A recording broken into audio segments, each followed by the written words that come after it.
है ना, मैंने आपकी बात सुनी है, देखी है सर।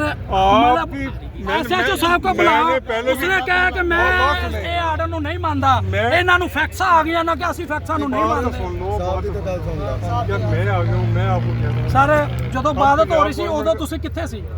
एसएचओ साहब आपके अंडर है ना? एसएचओ साहब नहीं सर, 5 थाने हैं ना। एसएचओ साहब आपके अंडर है ना? यार एक मिनट बात नहीं कर। हेलो राशिद भाई ऐसा नहीं कोई भी भाई एक हेलो हाँ जी बेटे ऐसे नहीं है सर हम सर आपके सर सामने। ਸੁਲਤਾਨ ਸਾਹਿਬ ਨੇ ਆਪਣੀ ਮੰਨੀ ਸੀ। ਇਹ ਦੱਸੋ ਡੀਐਸਪੀ ਸਾਹਿਬ ਹੁਣ ਆਏ ਨੇ, ਬਾਦਤ ਦੇ ਦੌਰਾਨ ਡੀਐਸਪੀ ਸਾਹਿਬ ਨਹੀਂ ਆਏ। ਉਹ ਕਹਿੰਦੇ ਨੇ ਅਸੀਂ ਹੋਮ ਡਿਪਾਰਟਮੈਂਟ ਦੇ ਲੈਟਰ ਨੂੰ ਨਹੀਂ ਮੰਨਦੇ। किन्हें क्या ਸਰ एसएचओ साहब ने बुलाओ एसएचओ साहब। यार होगी बात, जब मैं उनका बड़ा आ गया हूँ। सर आप पहले कहाँ थे जब हमें डिस्टर्ब किया गया इतने लोगों के सामने? इंसल्ट भाई साहब को क्या नीचे उतरो। मेरा फोन आपके पास, देखो मेरी बात सुनो, एक होता है जज्बात के साथ बात। आपने मुझे बताया, मेरे नोटिस में दिया सर ये आप सर मेरी सर आप रिनाला सर्कल चलाते हैं, आपके नोटिस में हर बात होनी चाहिए। सर नहीं ये तो नहीं, आप इतना बड़ा तहसील चला रहे हैं और आपको ये नहीं पता कि क्या हो रहा है। मुझे जब इतला मिली, सर वीडियो नाल बनाई रखो। सर है बांधी भी सर ओके उधर से मैं आया हूँ, आप जज्बाती ना हो। सर मैं जज्बाती नहीं हूँ, मैं रियली बात कर रहा हूँ कि अब ये डीएसपी साहब, सर डीएसपी साहब है हमारे लिए काबिल एहतराम है। ये पूरी तहसील रिनाला चलाते हैं और इनको पता नहीं इनके इलाके में जो थाने के बिल्कुल 1 किलोमीटर भी नहीं है पास है। आपका नाम क्या है? आपका नाम क्या है? सर राशिद राशिद, ऐसे जी नहीं सर। करते। इस तरह नहीं करते। जब जब आ जाए ना, बड़े होने का एहतराम कर लेना चाहिए। कभी आज तक हाँ सर सर होता क्या आपको अकोमोडेट या तो वो ना कर रहे हो, फिर आप गए ना, नहीं यार देखो आपकी वो बात सुनी है उन्होंने, आपकी बात सुन रहे हैं वो, तो फिर जब वो एक्शन ना ले, जब वो एक्शन ना ले, जब वो एक्शन ना ले, तो मेरे को ਚਾਚੂ ਪਰਾਂ ਸਾਡੇ ਵੱਡੇ ਉੱਠੇ ਬਾਬੇ ਜਿਨ੍ਹਾਂ ਕੋਲੋਂ ਵਿਚਾਰੇ ਕੋ ਟੁਰਿਆ ਨਹੀਂ ਜਾਂਦਾ, ਉਹਨਾਂ ਨੇ ਮਿਹਨਤ ਕੀਤੀ ਸਾਨੂੰ 10 ਵਜੇ ਤੱਕ ਦੁਆ ਕਰ ਲੈਣ। आपने अगर मुझे बताया तो मैं सर आप सर्कल चलाते हैं, आपको इतना नंबर ले लो, सुबह बता देंगे ना। आप रोके मैं आपको गारंटी दे रहा हूँ, आपका मसला हल हो जाएगा। सर मेरी एक मिनट जी, यार खामोश हो जाओ। मियां साहब साड़ी तस्वीर वीडियो बनाओ, मीडिया कितने मीडिया वीडियो चलाओ। सर मेरे नाल 2 मौके गल करो, मैं रोड खलवा देना। सर जी वीडियो सर सानू एसएचओ साहब मोतल चाहिए ਇੱਥੇ ਰਿਨਾਲਾ ਚ ਸਾਨੂੰ नहीं चाहिए। साढ़े इबादत खाना दे सर नहीं सर अभी आप आपके पास अथॉरिटी है सर। देखो मेरी सर हम आपको सबूत दे देते हैं, दिखाओ। इंक्वायरी के बाद साहब हमें सर मोतल चाहिए, बुलाए इधर ही सर ने हमें गालियां निकाली है, हमें वो बंदा चाहिए। आप ऐसे करें, बॉस बात सुने, आप अभी आ वो हमें बंदा चाहिए जिसने हमें जैसे चूड़ा आप कहा, वो कहेंगे भी वैसे हो बंदा जाएगा। चाहिए। जिसने फॉरनर को चूड़ा कहा हमें वो भी चाहिए। आप जैसे जिसने कहेंगे हो पास्टर जाएगा। दानिश साहब के कपड़े पे फाड़े हैं ऐसा वो भी चाहिए। एसएचओ साहब हमें मोतल चाहिए फौरी तौर पे।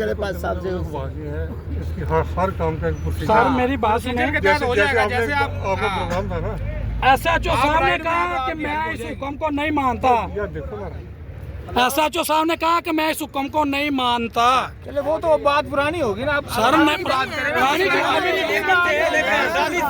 अब आगे हल ही तो करना है ना, वो हो गया। अब जो प्रॉब्लम है, जो एक इशू है, उसको हल करना है या नहीं सुबह करना हमारी इबादत है, उसका क्या सुबह भी है इस तरह ही है भी अमर मैरिज एतराज है, वो होटल जो के अंदर। एतराज है, जिसने कोई अगर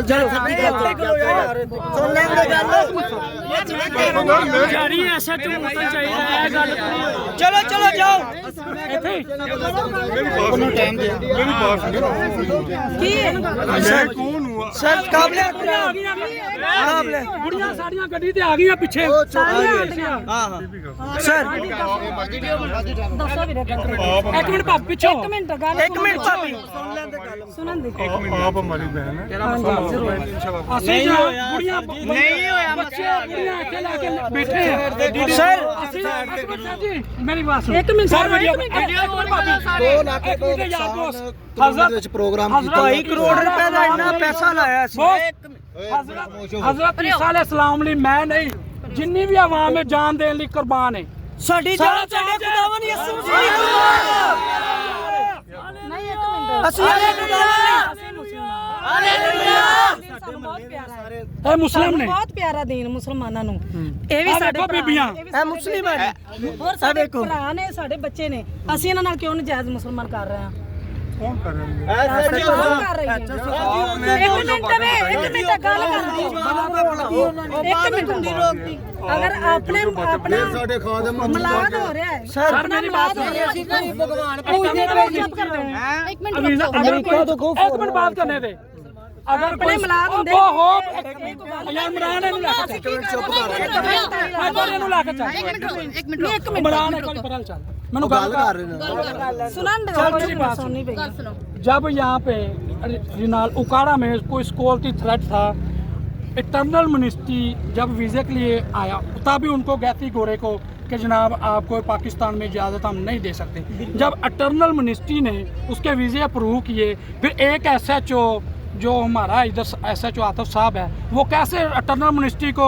जनाब होम डिपार्टमेंट को जनाब जितने भी सारे ऑफिसर हैं उनको रद्द करके अपनी हुक्मरानी जता रहा है अब आपको मैं चौथी दफा कह रहा हूँ जी सर मैं भाई आई एग्री और मैं क्या कहूँ नहीं भाई सर बात नहीं है फिल फोर हमें आपका SHO मुअत्तल चाहिए जिस बंदे ने हमें गालियाँ निकाली हैं वो प्रोसीजर है सर उसे सस्पेंड दरवाजे पे जाके लड़कियों के प्रोसीजर है अच्छा सर मेरी बात मैं भी सारे सर जानता हूँ आप उसको सस्पेंड करें जनाब उसकी इंक्वायरी करें अगर वो गिल्टी नहीं हुआ उसको बहाल करें अगर वो गिल्टी है तो उसको जनाब यार ऐसे देखो ना ऐसे नहीं होता सर कैसे इसमें गलत सिस्टम में निजाम है इसको काम हले भी खड़े होके देखती पई है सर किस एक मिनट सुनेंगे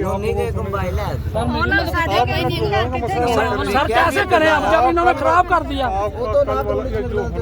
सर अब क्या अब हमें भी कुछ कर लेने ये भाई बुढ़िया बच्चे हमारे यहाँ मेरी देखो आपने कर लिया सर कैसे आपने कर लिया ना सर SHO मेरी बात लोग सुनो देखो ना, सर मेरी बात सुनो। हमारे लोग भी पता नहीं वो कोई सहीवाल से आया है सर बीमार दवा कराने के लिए कि हम शिफा पाएंगे देखो लेकिन सुनो ना इसके अंदर कोई बंदा बीमार जा रहा होगा कोई सर, कहीं जा रहा होगा कहीं जा रहा है तो सर इबादत के अंदर बीमार थे वो बीमार हो गया वो हो गया हम मैं आगे हूँ ना हम आपका जो भी तोहफात है दूर करेंगे ਤੁਹਾਡੀ ਹਰ ਗੱਲ ਮੰਨੀ ਜਾਏਗੀ ਯਾਰ ਉਹਨਾਂ ਨੂੰ ਗੱਲ ਕਰੋਗੇ ਬਹੁਤ ਜੀ ਉਦੋਂ ਤੁਸੀਂ ਨਾਲ ਆਏ ਸੀ ਤੁਸੀਂ ਨਹੀਂ ਇਹ ਗੱਲ ਕਰੀ ਯਾਰ ਇੱਕ ਜ਼ਿੰਮੇਦਾਰ ਅਫਸਰ ਨੇ DSP ਸਾਹਿਬ ਨੇ ਤੁਸੀਂ ਜ਼ਿੰਮੇਦਾਰ ਨਹੀਂ ਤੁਹਾਨੂੰ ਕਿੰਨਾ ਕੁ